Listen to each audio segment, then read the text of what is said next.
It is Ryan here, and I have a question for you. What do you do when you win?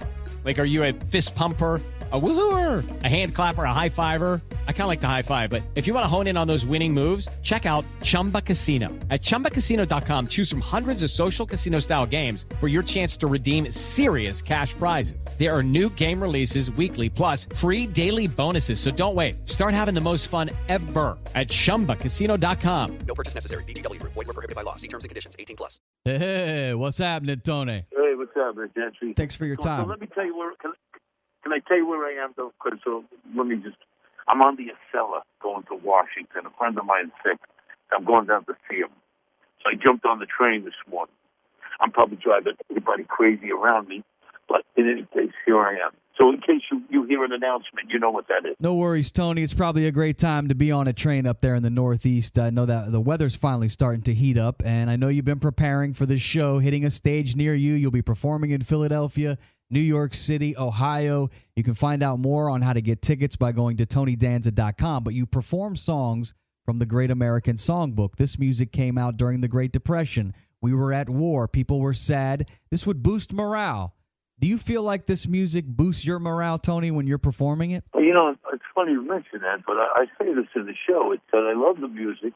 I love the way it affects me and the way it's always affected me. I mean, even when I was a kid, my mother was a big Frank Sinatra fan. So that's how I got it, originally introduced to it. But it's always, you think about the words that these guys wrote and the melodies they wrote. It's just, I don't know, it's just terrific. And then you know what I do on the show? I play the ukulele, so I adapt the ukulele to the American Songbook. So instead of doing 5'2", I do Billie Holiday on the ukulele. Who taught you? Who taught you music, Tony? I mean, who taught you, a music theory? No, I'll be honest with you, but I really didn't have any music training. And then what happened was I was doing taxi, and we pretended to tap dance in a show. And I said, geez, I got to learn how to do this. And I started tap dancing, and it sort of opened me up to everything else. And I think when I was a kid, I used to sing and try to be a singer, but I stunk. And then, you have a voice, but it's very hard to put it out there because you have to have a lot of guts. You know what I mean? And the only way you can find out if you can do it is go do it. You got to go sing a ballad as the roller coaster goes by, so you get better at it. And by now, I've been doing it for a long time, so it's kind of second nature, and I love it. I mean, it's such a gift now. I live in New York City, so a guy calls me, says, hey, we're doing a show, a music review at Town Hall on 6th Avenue, on 43rd Street and 6th. He says, you want to be in it? And I said, sure. I get my piano player, and I go do it. That's the craziest thing. Go sing 2 songs and do a little tap dance. People applaud, and it's a gift. This show is getting rave reviews. You've been out doing it in the past, and you're going to be back out this summer. And what a great time to put smiles on people's faces in the city of New York, man. Of all the cities to be hit by the pandemic, it seems like the Big Apple was hit the most. Make sure you go out and get tickets to the show, Tony Danza, Standards and Stories, coming to a city near you. You can get tickets by going to TonyDanza.com. You mentioned Taxi. And I read, is this a true story, that you showed up to your audition with a black eye and broken bones from a fight, and you were pretty beat up, but you end up landing the gig. Is that true? It's true. And, they were looking for an Irish heavyweight. The part was for a guy named Phil Ryan. And then they met me, and I did. I had a fight a couple of nights before. I broke my hand on the guy's head, so I had a cast on.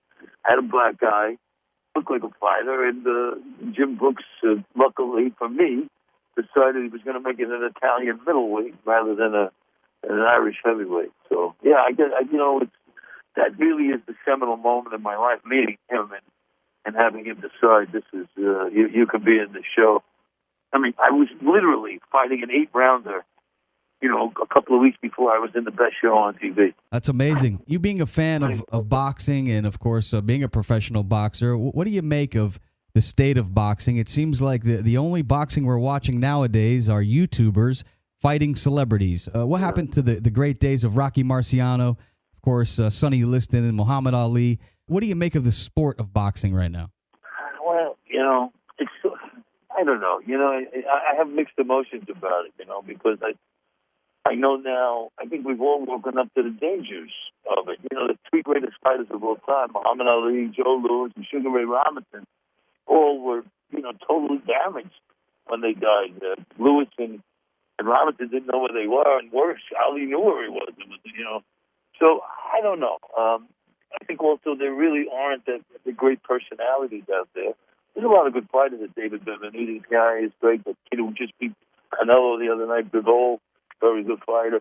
But that great personality, the Mike Tyson, the Muhammad Ali, the Sugar Ray Leonard, or Tommy Hearns, they're just not out there. So it's a different world. And plus, you have that other sport, the MMA, which, it's unbelievable. I'm sure if I was a kid, I probably would have tried it. Do you watch UFC fights? I watch, what I do? I'll be passing and I watch it, and I end up watching it. But it always bothers me that they always take one extra punch or two. The guy gets knocked out. He gets hit on the chin. He's down on the floor, and you pound. It's because they actually have a name for it, pound, the ground and pound, or whatever the hell it's called. I just think, it's a little too... it's brutal. It just, yeah. Well, it's not even... I mean, boxing is brutal, and believe me, the glove fist is probably much more dangerous than because it does the damage on the inside. But I wouldn't want my son to do it. How's that? Me either. I have an 18-year-old son.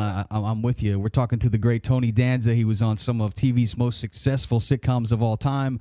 I grew up watching him on Taxi and Who's the Boss. You've really worked with some great talents throughout the year. I'm going to play a quick little game with you, Tony. I have some names of people that you've worked with. I just want you to, the first thing that pops in your head, don't waste any time. Just tell me what you think. No, I really. First, Andy Kaufman. You worked with him on Taxi. What's the first thing that comes to mind when I mention the great Andy Kaufman? A genius. I didn't know it at first. I thought he was a nut. But after I got to know him and know what he was up to, he was a guy that always wanted you to wonder. I mean, they were still wondering if he really died. But that was his thing, and he was really good at it. What about Jack Lemmon? When I mention his name, what do you think? I worship Jack. He was, I got to do the 12 Angry Men with him. I sat next to him, and my whole part was with him. And this thrilling thing that happened. I was watching him on Larry King. He was there with Billy Friedkin, the director of the picture, and King says to him, "Anybody stick out?" And he says, "Tony Danza." Jack Lemmon said Tony Danza, so I was like, "Holy mackerel!" Wow, that's amazing. What about little Danny? Right before when the director said, just before the director said action, every time Jack would say, "It's magic time." So that's how he felt about it. That's a good line to put in your head right before you're about to go on stage, baby. It's magic time when you go see Standards and Stories. Another name I'd like to bring up to you, a little guy, but quite a personality, Danny DeVito, the great Danny DeVito. One of the greatest people in my life. I love him so much. I met him the first day at Paramount Studios when I was in a fight with a guy with a parking attendant, and he took me under his wing that day, and I've been under his wing ever since. He's a what can I say? Not the most talented, the most feeling. He's just one of the great guys. And then, of course, your co-star on Who's the Boss, the great and beautiful Judith Light. What do you think about her? One of the truly great people in the world. She's really this wonderful person, and she is such a wonderful actress. I'm telling you. Now listen to this. A lot of people think that, if you could cry on cue, wink at you with the other. That's how good. Lucky Land Casino, asking people, what's the weirdest place you've gotten lucky? Lucky? In line at the deli, I guess? Aha, in my dentist's office. More than once, actually. Do I have to say? Yes, you do. In the car before my kids' PTA meeting. Really? Yes. Excuse me, what's the weirdest place you've gotten lucky? I never win and tell. Well, there you have it. You can get lucky anywhere, playing at LuckyLandSlots.com. Play for free right now. Are you feeling lucky? No purchase necessary. Void where prohibited by law. 18+. Terms and conditions apply. See website for details. She is. The very talented Tony Danza joining us from a train today. So I think the phone cut out there a little bit, but we're thankful for his time. We're running down memory lane here, mentioning some of the iconic names that he's worked with. What about Christopher Lloyd? This is a guy, of course, you worked with on Taxi. He was a big star as part of the Back to the Future trilogy. When I say Christopher Lloyd, what do you think of? You know what's interesting about all of these people that you've mentioned, Danny? These are geniuses. Chris is a genius. I don't know if you see, if you watch a lot of Taxi, see the show where he turns into Jimmy the Tusk, because when he's first introduced, he's this a student at Harvard or Yale, and he's in an athletic sweatshirt, a leather sweater and all this, and he takes a bite of a Alice B. Toklas laced brownie, and on camera he turns into Reverend Jim. It's one of the most incredible things you've ever seen. And Anthony Kaufman did the same thing when he turned into Vic Ferrari, to this guy who lived by the Playboy philosophy.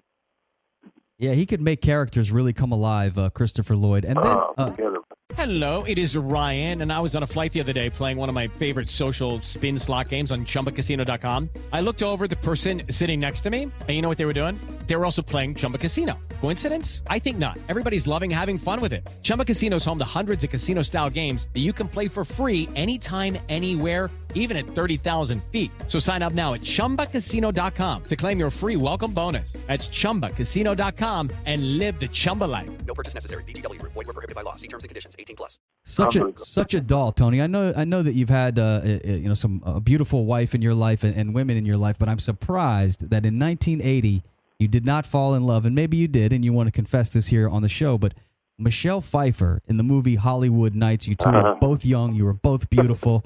Talk about that experience, and what do you think of when you think of the beautifully talented Michelle Pfeiffer? There was a couple other girls in that movie I liked more. That was the problem. Oh, yeah, really? Oh. Michelle was, she was, you know who loved her? My son. My son was 81 or so. So my son was about 10, and he was in love with Michelle Pfeiffer. He used to bring her flowers. She was, we would, like you said, she was really great. And she's my first screen kiss. Because the first time I got to kiss a girl on screen was Michelle Pfeiffer. Pretty good. How many takes on that kiss? Yeah, I messed it up a couple of times. Tony Danza joining us here on the show. We're so thankful to have him on. Make sure you go to his website, follow him on social media. He's about ready to be hitting a stage near you, Standards and Stories.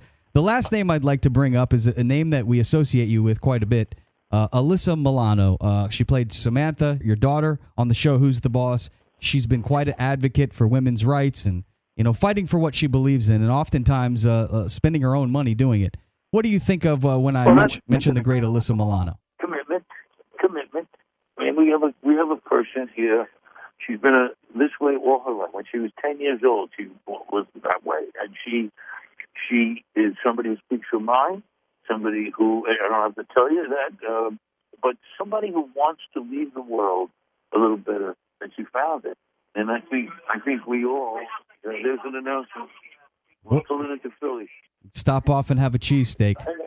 Pat's or Geno's? Pat's or Geno's, Tony? I like the other guy, the Prince. Oh, okay. The Prince is the third guy, yeah. But going back to Alyssa, she's always been a motivator. So, she was a UNICEF ambassador when she was young. She's just somebody who, like I said, I think wants to leave the place a little bit better than she found it. And and by the way, incredible talent. Incredibly talented young lady. And that's really do things that blow your mind. I think that's one of the reasons why you've been blessed yourself, Tony, is I constantly see where you're out blessing other people. You work with the youth in the city of New York, the Police Athletic League. You were a part of the PAL program coming up. Now you're an even bigger part of it now that you have grown up and you have this power of celebrity. But we keep hearing the defund the police movement, especially in the city of New York. We talk police brutality. Do you think there does need to be some type of reform in the police department?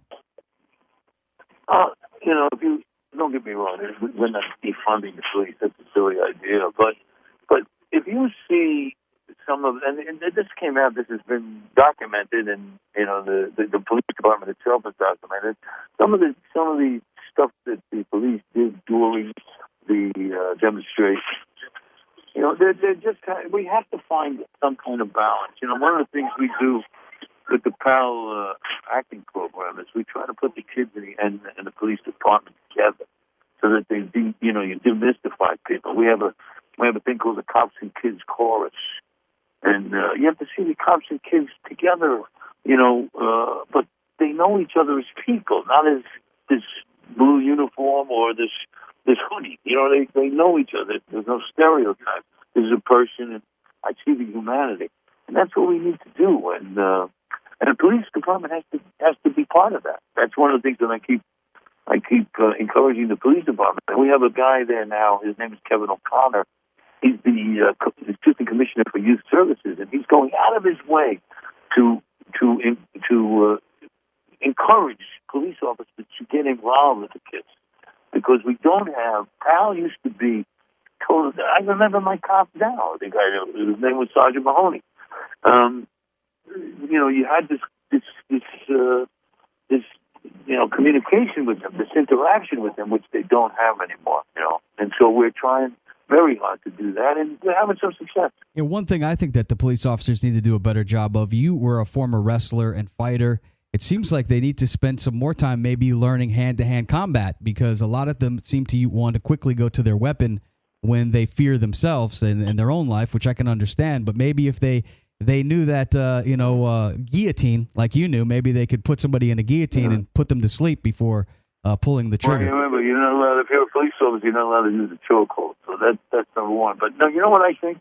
I mean, you know, it's not for me to say. I think that's a tough job. So I don't know what they're up against, but look, you know, it just seems to me that we should be able to find a way to make everybody happy in this. You know what I mean? We definitely need police, for sure, but we also need. You know, it's like you got to be able to say to the police, "What did I do?" and not get beat up. You know, so I think sometimes they're afraid, you're afraid. You know, it makes for a volatile situation. Well, I'm going to let you get back to your train ride, but I want to ask you one final question. Tony Danza, who is the boss, by the way? Who's the boss? Right now, the conductor. The conductor on the train is the boss right now. All right, Tony. It's great talking to you. I appreciate it. I look forward to seeing your Standards and Stories show, and thank you so much. God bless you, Tony. Thanks very much. You too. Bye-bye. Later, brother.